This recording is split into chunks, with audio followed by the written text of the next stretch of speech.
নমস্কার বন্ধুরা, রূপাস কিচেনে সবাইকে স্বাগতম। আজকের রেসিপি কোনো রকম তেল ঘি বাটার ছাড়াই নরম তুলতুলে ও স্পঞ্জি সুজির কেক একেবারে সহজভাবে বানিয়ে দেখাবো, যে কেউ খুব সহজেই বানিয়ে নিতে পারবেন। তাহলে চলুন রেসিপিটি দেখে নেওয়া যাক। শুরু থেকে শেষ পর্যন্ত দেখার জন্য আপনাদের কাছে অনুরোধ রইল। প্রথমে একটা মিক্সির জারের মধ্যে নিয়ে নেব 1 কাপ সুজি। ওজন হিসাবে 200 গ্রাম সুজি আছে। যে কাপ মেপে সুজি নিয়েছি ওই কাপেরই হাফ কাপের একটু বেশি চিনি দিয়ে দেব।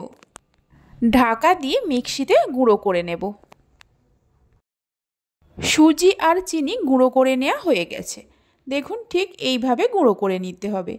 এবার এর মধ্যে দিয়ে দেব যে কাপ মেপে সুজি নিয়েছি ওই কাপেরই হাফ কাপ ময়দা। ওজন হিসাবে 100 গ্রাম ময়দা আছে। বাড়িতে যে ছোট চামচ থাকে ওই চামচের 1 চামচ দিয়ে দেব বেকিং পাউডার, তার হাফ দিয়ে দেব বেকিং সোডা। একটা ডিম ভেঙে নিয়ে দিয়ে দেব। 1 চামচ ভ্যানিলা এসেন্স দিয়ে দেব। যে কাপ মেপে সুজি নিয়েছি ওই কাপেরই হাফ কাপ লিকুইড দুধ দিয়ে দেব। দুধটা আগে থেকেই জাল দিয়ে ঠান্ডা করে রাখা ছিল। মিক্সির ঢাকা আটকে সব কিছুকে ভালো করে পেস্ট করে নেব, মিনিট 3-4 সময় ধরে। দেখুন, পেস্ট করে নেওয়া হয়ে গেছে।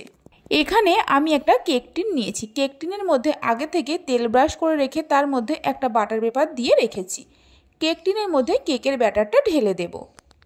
কেকের ব্যাটারটা কেক টিনের মধ্যে ঢেলে দেওয়ার পর কেক টিনটা ধরে একটু এইভাবে ট্যাপ করে নেব। তাহলে কেকের ব্যাটারটা চারিদিকে সমানভাবে ছড়িয়ে যাবে। এদিকে গ্যাসের ওপর কড়া বসিয়ে ঢাকা দিয়ে হাই ফ্লেমে মিনিট 5 সময় ধরে কড়াটা গরম করে নিয়েছি। কড়াটা গরম হয়ে যাওয়ার পর কড়ার মধ্যে একটা স্ট্যান্ড বসিয়ে দিয়ে তার উপরে কেকের ব্যাটারটা বসিয়ে দেব। কেকের ব্যাটারটা দেওয়ার পর গ্যাসের ফ্লেমটা লোতে করে ঢাকা দিয়ে রান্না করে নেব 40 থেকে 45 মিনিটের জন্য। 45 মিনিট পর ঢাকা খুলে চেক করে নেব কেকটা হয়েছে কিনা। একটা টুথপিক নিয়ে কেকের মাঝখানে এইভাবে দিয়ে দেখে নেব। দেখুন, টুথপিকটা পরিষ্কার বেরিয়ে আসছে, তার মানে কেকটা পারফেক্টভাবে তৈরি হয়ে গেছে। এবার কেকটাকে নামিয়ে রেখে ঠান্ডা হতে দেব। ঠান্ডা হয়ে যাওয়ার পর আপনাদের দেখাচ্ছি। কেকটা ঠান্ডা হয়ে যাওয়ার পর কেকের চারিদিকে একটা ছুরি দিয়ে এইভাবে ঘুরিয়ে নেব, তাহলে কেকটা খুব সহজেই ডিমোল্ড হয়ে যাবে। ছুরি দিয়ে 4 সাইড ভালো করে ঘুরিয়ে নেওয়ার পর একটা প্লেটের মধ্যে কেকটা ঢেলে নেব।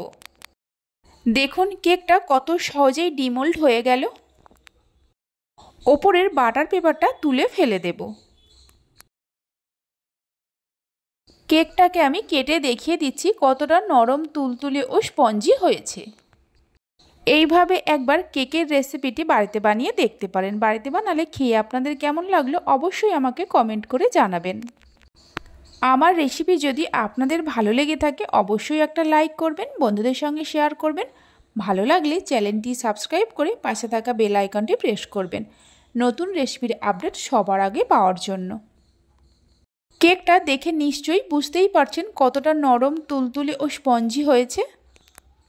তাহলে চলুন ভিডিওটা আমি এখানেই শেষ করছি। আপনারা সবাই ভালো থাকবেন, সুস্থ থাকবেন। ধন্যবাদ।